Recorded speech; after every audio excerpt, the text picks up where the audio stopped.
Welcome to this edition of the Fire Marshal's Corner. I'm your host, Richard Blankenship. And today we're going to talk about a few good things that I think is important to get out today. One of the first things we want to talk about today is our safety compliance officer. We're going to talk with Mr. William Ward, what he does for the city as a code compliance or safety compliance officer for the city. We're going to talk about Christmas tree safety, shopper safety for the holiday. We're also having a number of fires in the city with dry air fires, and we're going to talk a little bit about dry air fires, some things we can help to prevent this. And again, my favorite topic is smoke alarms, how important it is to have those. So today I do have William Ward with us today.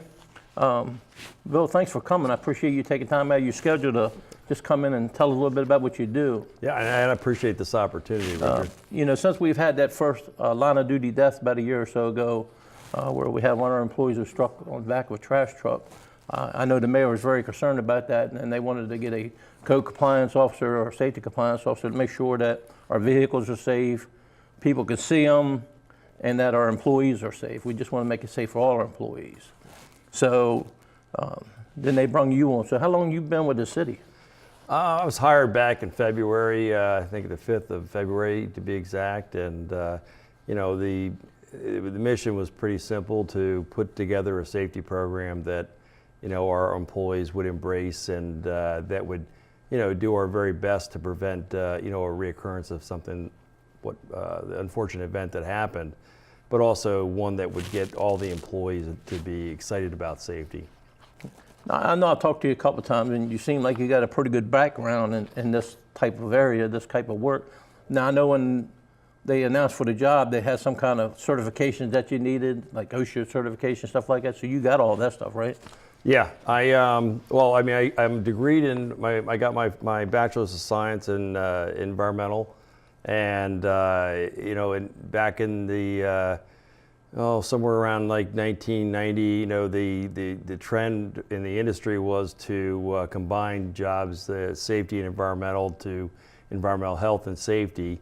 And that's where I was first introduced to safety. And up until then, I was doing primarily environmental for manufacturing companies. And then my first job was with Castrol Motor Oil, where we blend and package motor oil in Edison, New Jersey. And the role that I was introduced to included safety. Now, since you've been here now, you said it's been almost a year in February. What kind of changes have you made since you've been here? Sure. The first thing I got to say is that, that Laurel had a pretty good jump start. The city of Laurel has, in the public works and parks and rec and across the city, they've done a pretty fair job. So it wasn't like I was coming in to somebody that never heard the word safety before. But what I'm trying to do is I'm trying to bring programs that really involves the employees, and so beginning with establishing a safety committee that's made up of a cross section of employees throughout the city, beginning with every other week having toolbox safety meetings that involve our employees and employee-led. And it's really been received well by our supervisors. The supervisors, they'd like to see the employees get involved as well. And I think it's been a very positive experience so far. Now I know you said something about the safety committee. What do they do? Sure. They're going to be very active. They're going to be participating in inspections. We're every time we meet as a safety committee, we're going to meet in a different location in Laurel. They're going to receive training that once they gain the understanding of really what it is that our purpose is. I mean, it's one thing to hear it, and then another thing once you have the knowledge of some of the OSHA requirements and that kind of thing, that they're going to start seeing things out in the field. And when they do that, that's when our program is going to leapfrog and get much better, because we're going to have more participants.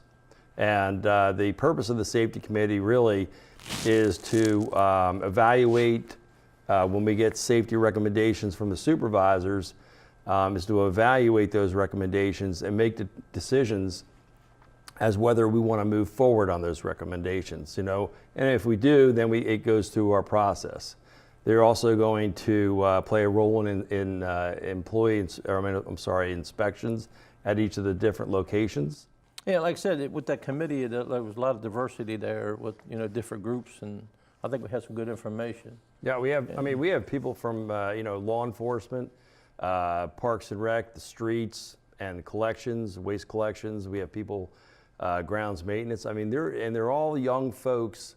Well, and there's some experience in there too. I mean, you can't discount people that are working in the employee ranks that have all that knowledge of the real intimate details of a job and the hazards that make up, that are associated with that job.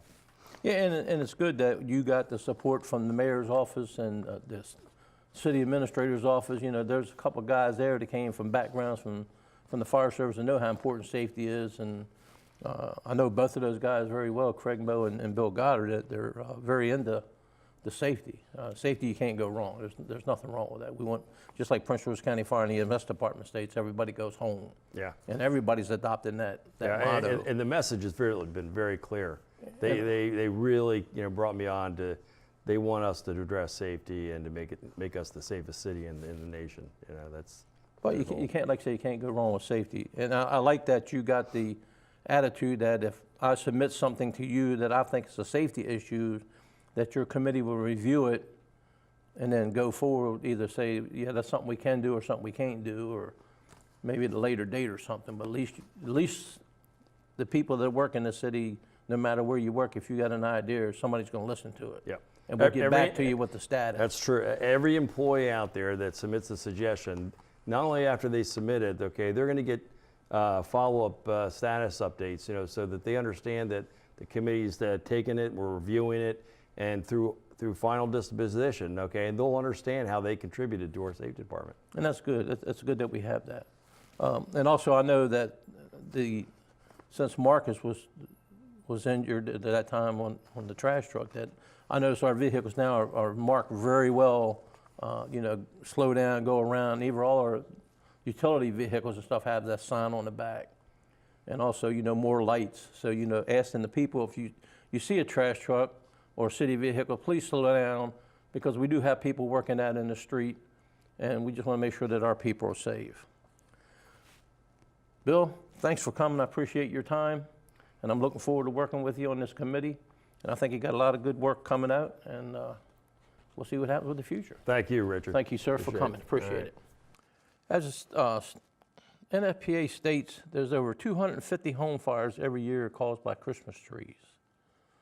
And some of the ways we can try to avoid having a Christmas tree fire is, one of the biggest thing is, if you have a live tree and you go purchase a live tree, you want to check it and make sure it's fresh. Pick it up off the ground, bang it on the ground, and see if any needles fall off of it. If it's fallen off because it's dried out, then don't purchase that tree. When you get an artificial tree, one of the things you want to look for on artificial tree, that the label has a fire-resistant tag on it. That because it's artificial don't mean it won't catch fire, but you want to make sure it's fire-resistant. When you get your tree at home, before you put it up, cut about maybe 1 inch or 2 inches off the bottom of it and put it in some water so the water can be absorbed into the tree to keep the tree fresh for the holiday season. A dried out tree will burn like that. And at the end of the day, you'll see, we have a video of a dried out Christmas tree, how fast it will burn. A year and a half or so ago, Anne Arundel County had a fire. It was a good sized house. It looked more like a mansion, where we lost the grandparents and 4 kids. The reason for the fire was that they had a 15-foot Christmas tree, and they would have somebody come in and decorate it for them and stuff like that. And the father or the grandfather was working a lot of hours, so he asked to keep the tree up additional time because he wanted to spend some time with the grandkids and with the holiday season. Well, the tree dried out, and they had a malfunction with the wiring from the lights, which caught the Christmas tree on fire. The tree burnt so fast and so hot that the people living in the house never had a chance to get out of the house. The smoke detectors never activated because there was no smoke. It was just all fire. They call it what they call a flashover, where everything in the room gets to a temperature and it ignites and it just burns. And that's what happened. The people didn't even get a chance to get out of the house. So it's very important to keep your tree watered daily. Make sure it always has plenty of water. Place your tree 3 foot from any vents or fireplace or anything like that, anything that's going to dry that tree out. Always check your lights. Make sure your lights they don't have any broken bulbs, wires are not frayed or worn out, or got any tears in them. If they do, dispose of them. Make sure you have Christmas tree lights that's been approved by some laboratory like UL Label. It's been tested for certain things. You want to make sure anything you do that you use safety in mind at all times when getting your tree. Dispose of your tree after the holiday. Or, for some reason, if your tree dries up before it's over, the holiday season's over, dispose of it then. Like I said, we'll see the demonstration of a tree that's dried out, how fast and how rapid that thing will burn. Before you go to bed at night, or if you leave to go out for dinner or to a party, make sure you turn your lights off. If you're not at home, leave them off. And make sure, please make sure that you water that tree daily. It's very important to keep that tree moist. Because like I said, a dried out tree, which you'll see on that video, how fast and rapid that thing can burn. The other thing we want to talk about is safety for shopping. You know, it's that time to go out and purchase the gifts for Christmas and stuff like that. When you walk from your vehicle, always try to park your vehicle, especially if it's a nighttime, in a well-lighted area. And trying to get as close to the store as you can. That way you don't have to walk too far, you don't have to carry your goods back out to your car that far away. And again, you want to be in there where people can see you. Keep the light. Make sure you got plenty of light. Avoid shopping alone. If you could take a friend with you, then that'd be great. You have somebody there with you. If you're worrying about going to your car because you just don't feel comfortable, if you get a bad gut feeling that something's going to happen, ask a security guard to walk you to your vehicle. Or ask one of the store employees to help you to your car. So you want to make sure that you're safe. Have your keys in your hand before you get to the car. That way you ain't got to dig in your pocketbook. You ain't got to set your items down on the ground. Somebody can pick them up and run with them. You have everything you need right there. The old saying is, out of sight, out of mind. So when you do go shopping, if you're going to go to multiple stores and stuff like that, lock your items in the trunk or put them somewhere that they can't see them. If people see them in the car and they want to get them, they're going to get them, no matter if you lock the car or not. If they want them items, they're going to get them. But usually if it's in the trunk, they can't see it. Again, out of sight, out of mind. Ladies with your purses and stuff, see if you got a strap that you can put it around your shoulders and keep it tight. Guys, with your wallets, we know we always keep them in the back of our pocket. This time of year, depending where you're at, they have a lot of pickpockets out there that are sharp doing what they're doing. They know their job, and they can take that before you even know it. Instead of when you go into a mall somewhere, you go shopping, for the holiday season, put your wallet in your pocket, your front pockets. That way you have better control over it. That way you can see and you can feel more.